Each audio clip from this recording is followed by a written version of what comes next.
നാട്ടിക ഗ്രാമപഞ്ചായത്ത് വാർഷിക പദ്ധതിയിൽ ഉൾപ്പെടുത്തി എസ്.സി. വിദ്യാർത്ഥികൾക്കുള്ള ലാപ്ടോപ്പും എസ്.സി. ഭവനങ്ങൾക്കുള്ള വാട്ടർ ടാങ്കും നാട്ടിക ഗ്രാമപഞ്ചായത്തിൽ വെച്ച് വിതരണം ചെയ്തു.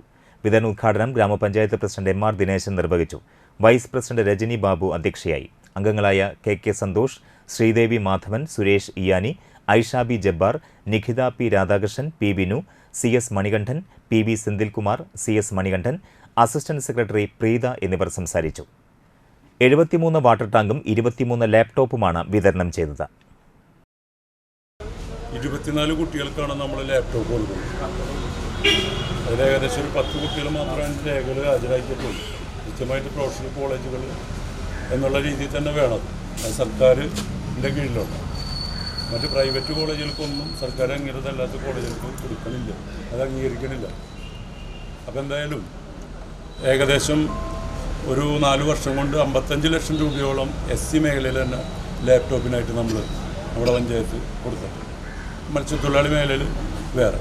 ഒപ്പം തന്നെ കുടിവെള്ളത്തിന് അതിരൂക്ഷമായിട്ടുള്ള ക്ഷാമമാണ് നേരിടുന്നത്. അപ്പോൾ വെള്ളം ഒരു കിട്ടാകനായി മാറുന്ന ഒരു കാലഘട്ടം എന്നുള്ളത് കൊണ്ടും അപേക്ഷിച്ച ഒരുവിധ ആൾ 73 പേർക്ക് എത്രയാണ് അപേക്ഷിക്കുന്നത്? 99 ആൾ. 73 പേര് രേഖകളായിട്ട് എത്തിയിട്ടുണ്ട്.